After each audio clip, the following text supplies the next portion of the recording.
What do a lot of parents do that unknowingly screws their children over? Bad Act 1. I was raised with the motto, if you lose, you can't come home. My great-grandfather said it to my grandmother when she was being bullied by a boy. My grandmother said it to my mother when she ran in the house from a girl who was beating her up, kicked her out, and locked the door. If you lose, you can't come home. For me, there was no one incident. It was just a mantra. And now, I am absolutely afraid of failure of any sort. I come to work early to prepare and stay late to make sure I've got it right. Same with my hobbies. In every part of my life, I cannot be bad at anything. Free time only exists as practice/study/training time. The amount of pressure I put on myself is not healthy. I'm 38 years old and I haven't spoken to my mother in 10 plus years. But I almost always win, and I'm fucking amazing at the things that I do. Small consolation, parents fuck us up, man. Bad Act 2. Not letting them learn how to mourn. On a grander scale, there's this idea of not letting your children suffer. We all know it's important to let them struggle a little to learn how to cope. But one no one ever talks about is allowing your child to mourn a loss.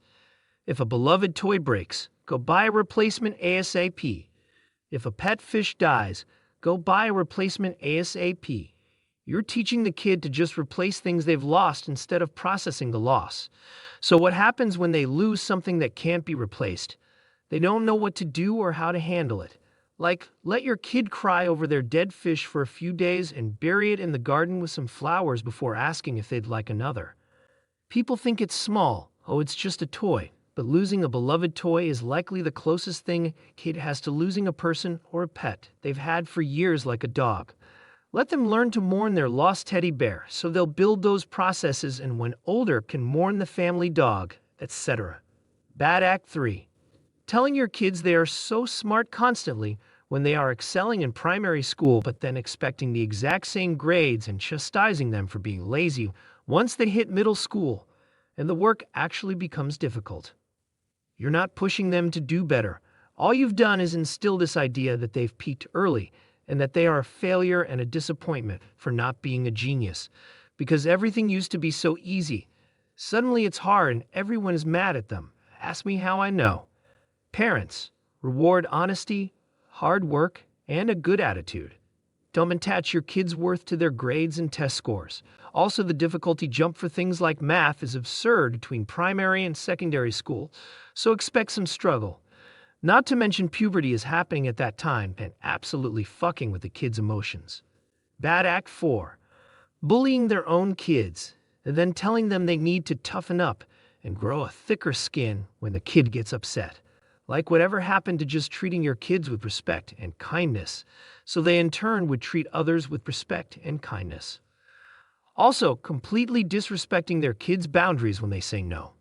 If you don't listen when your kid is telling you no, why would your kid think that anyone else is going to listen to them when they say no? I think your own parents being your biggest bully growing up is a topic that seriously needs more research. And I don't mean just the obviously abusive kind. I mean the subtle bullying, constantly telling your kids they can do better, so why aren't they getting better grades? The constant bringing up embarrassing shit that happened when they're kids. The pranks that makes your kid embarrassed and uncomfortable, and then telling them they can't take a joke. Forcing your kids in situations where they're clearly uncomfortable and doing nothing to make them feel better or secure. Bad Act 5.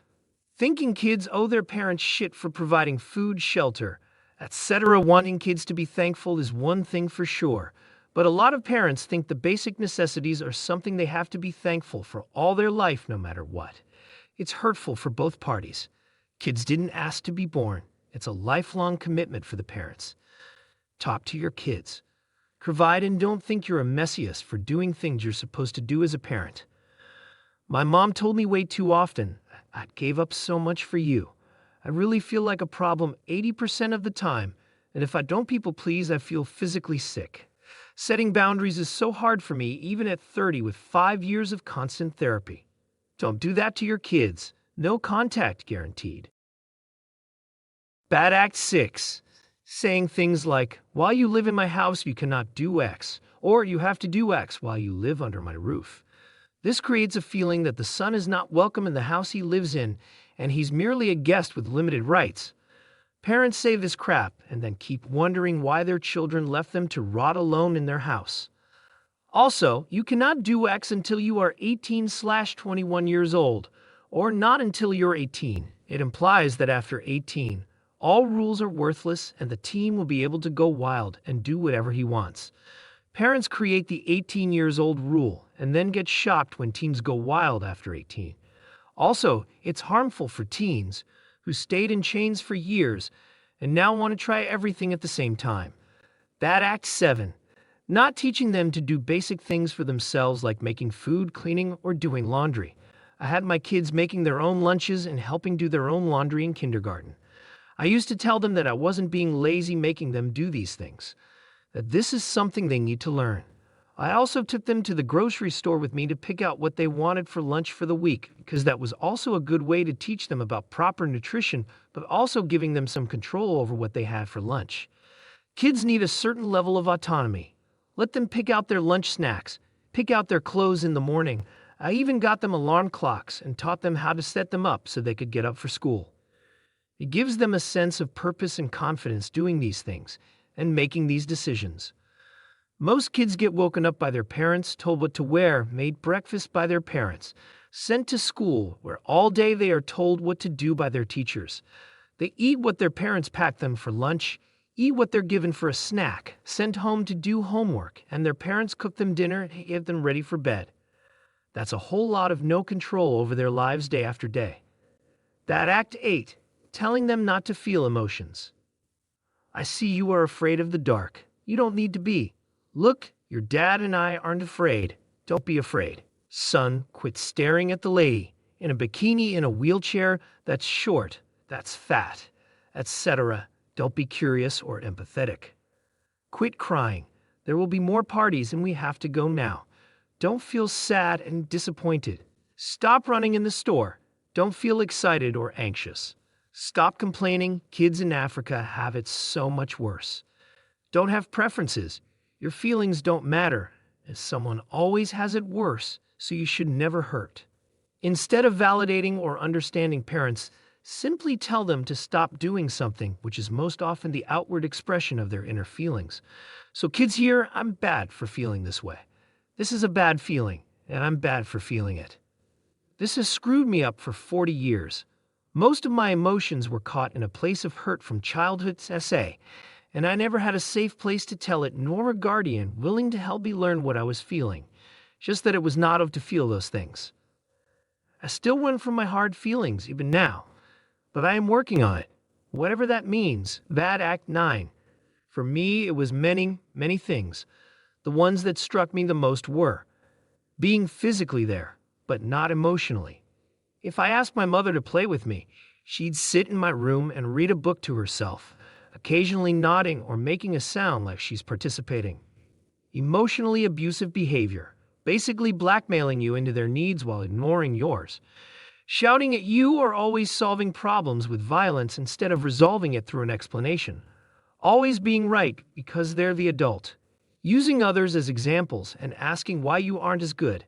Mirroring this, telling you not to do it when you do the same thing. Showing no interest in what you like, alternatively being dismissive of it. Things always begin about them, even if you're talking about yourself. Commonly could be called the one-up method, where their problems or stories are always better/worse than yours. Treating you as their friend, not their child. Like they'll dump a lot of adult shit on you and expect you to be receptive to it. If anyone asks, no, I'm not really doing fine, but it's ok. I'm used to it, and I'm slowly getting out of it and balancing myself upright back to a semblance of normal. It just took a long time to realize all these things and put them into context to sort through the problems. If any of this rings familiar, you're not alone, and it's never too late to seek help. Do it if not for them, then for yourself. You don't deserve this, and there's no reason for you to be fucked up because of their mistakes. Bad Act 10. Not showing interest when the child is excited or happy or interested or proud of something. I don't mean showing the same level of excitement or the like, but not enough to where they can't even look up from their phone for a minute. I learned something so cool and interesting about science/animals/space, and you were the first person I thought of and came from where I was to come tell you. You can't spare 1 minute to pay attention to me. At first, it was enough to where they'd still not be looking up from their phone or pause/mute the TV, but still responding to me, even if it was one-worded answer. Eventually, I realized how little they cared, and what those one-word answers meant. I'm 28 and self-employed, doing my passion in life and teaching other youth to do the same thing. I show them the same level of excitement that they have to learn. Some days when I'm done or alone, I feel recluse, shameful, embarrassed, worthless because of how my parents would act, and it makes me question showing sad excitement and proudness towards the same youth I am helping. Such a terrible feeling I know I'll carry for the rest of my life. Bad Act 11. Do stuff. So many things that they think their children are too young to understand or remember, and that scares them for life or destroys their trust. Another thing that I see a lot of parents doing is breaking promises, and then saying, even trying to convince the child, that it's just part of life. From day one, I always approached parenthood from a point of view. I would never do anything that would embarrass my daughter or do anything morally questionable. I also never, not once in 60 days of being a parent, broken a promise to my daughter. If you can't keep promises to children, you're not fit to be a parent.